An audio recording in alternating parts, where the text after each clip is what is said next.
Saludos a todos. Un tema que a mí me resultó mucho más interesante de la expectativa que tenía inicial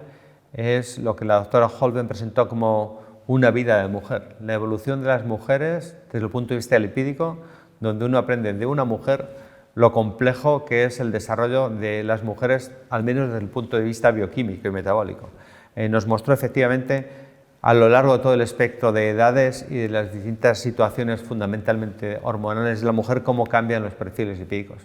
Para empezar, ya desde el nacimiento, los niveles de colesterol en las mujeres son más elevados y históricamente siempre hemos considerado el riesgo vascular como algo más característico del sexo masculino, pero ella nos hizo mucho énfasis fundamentalmente en que en distintas fases de la vida eso deberíamos quizá considerarlo de otra manera. Ya desde el nacimiento, las mujeres, sobre todo si tienen hipercolesterolemia familiar, donde se incrementa esa diferencia, tienen niveles de colesterol más elevados en el nacimiento.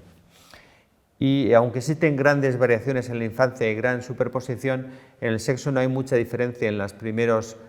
meses de la vida, pero posteriormente en la infancia y adolescencia se recapitula lo que mencioné previamente. Por término medio, los niveles de colesterol LDL y colesterol en general son más elevados en las niñas que en los niños. Y si esto es relativamente poco importante en mujeres que no tienen factores de riesgo vascular, esto puede ser relevante por la carga acumulada de toxicidad lipídica en mujeres que tienen hipercolesterolemia familiar, en los cuales el nivel elevado del HF se combina con un nivel más elevado en relación con el sexo. Como pueden ver aquí, comprobar en pacientes con hipercolesterolemia familiar, las chicas tienen niveles de colesterol LDL durante la infancia y la adolescencia superiores a los chicos y por consiguiente están empezando a acumular lesiones aterosclerosas precoces más en las mujeres que en los hombres. Obviamente el ciclo menstrual con las variaciones hormonales se asocia también a oscilaciones y el desarrollo de la adolescencia, tanto en hombres como en mujeres, se asocia con cambios en el perfil lipídico. En este caso no había muchas diferencias, salvo por el decalaje de la edad de una adolescencia con cambios hormonales más precoces en las mujeres que en los niños y que por tanto esto tiene relativamente poca importancia. También es cierto que el ciclo menstrual se asocia con oscilaciones en los niveles de colesterol total y colesterol LDL y aunque aquí son muy evidentes en la gráfica, si se fijan en la escala las diferencias son apenas del 10%, pero nos vuelve a indicar de nuevo que los niveles de estradiol o los niveles de hormonas sexuales femeninos en general son algo que promueve cambios en las lipoproteínas y que no podemos ignorar de modo por completo.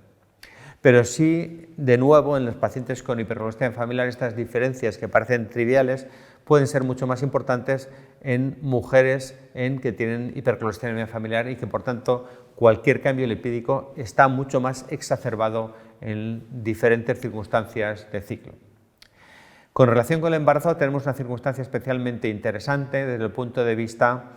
del desarrollo de la hipercolesterolemia. Sabemos que el embarazo es una situación de hiperlipemia en general, pero lo que ocurre también es que las guías en general nos dicen que durante el embarazo no pongamos tratamiento hipolipemiante fundamentalmente por protección del feto porque existen dudas de seguridad,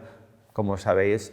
No se hacen ensayos clínicos en embarazadas salvo en circunstancias muy concretas de patología del embarazo y por tanto, considerando la perspectiva de supervivencia de la mujer, lo habitual es bloquear y suspender todo tipo de tratamiento hipolipemiante en las mujeres durante el embarazo. Obviamente en el HF ese colesterol elevado de partida se agrava no solo por la propia circunstancia del embarazo, sino porque interrumpimos el tratamiento hipolipemiante. De manera que si detectamos una carga aterosclerosa relativamente joven en una mujer en la adolescencia y le ponemos tratamiento, cuando llega la edad fértil donde quiere concebir, suspendemos el tratamiento hipolipemiante y volvemos a someter a una carga aterosclerosa especialmente potente desde el momento en que uno desea tener descendencia, suspende las estatinas, obviamente que se exacerba durante el embarazo y que se mantiene durante la lactancia. Toda esta carga aterosclerosa está siendo sufrida por una madre con hipercolesterolemia familiar que hasta que no recupera la situación en la que volvemos a hacerle tratamiento hipolipemiante está acumulando una carga enorme en comparación con la carga relativamente menor de una mujer que no es portadora de hipercolesterolemia familiar. Por tanto, nos podemos plantear realmente qué es lo que podemos hacer. ¿Qué es lo que podemos hacer? Porque esto aumenta el riesgo de las madres con HF que han tenido que interrumpir el tratamiento de hipolipemiante, lo que nos refuerza que deberíamos ser especialmente intensos en las fases más precoces, cosa que a veces ignoramos. Y de hecho,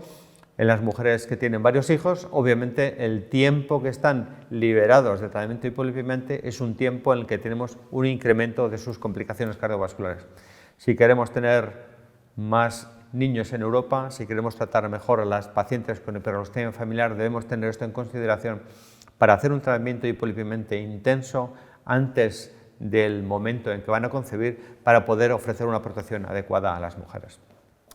Otro elemento que mencionó esta doctora en la presentación fue el efecto beneficioso de la lactancia materna en los lípidos de la madre.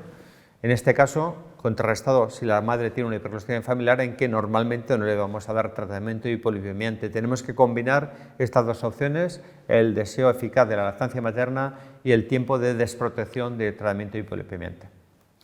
Por último, en la transición a la menopausia, eso lo tenemos un poco más integrado y ya sabemos que, como hemos mencionado antes, niveles lipídicos en la adolescencia mayor en las mujeres, edad media de la vida en general mayor en los hombres y en la transición a la menopausia, de nuevo, la hipercolesterolemia es algo un poco más relevante en las mujeres y debemos tenerlo en consideración para ofrecer este tratamiento donde vemos que tenemos diferencias en exposición a colesterol en relación con el sexo, hombre o mujer, en los distintos periodos de la vida de la mujer.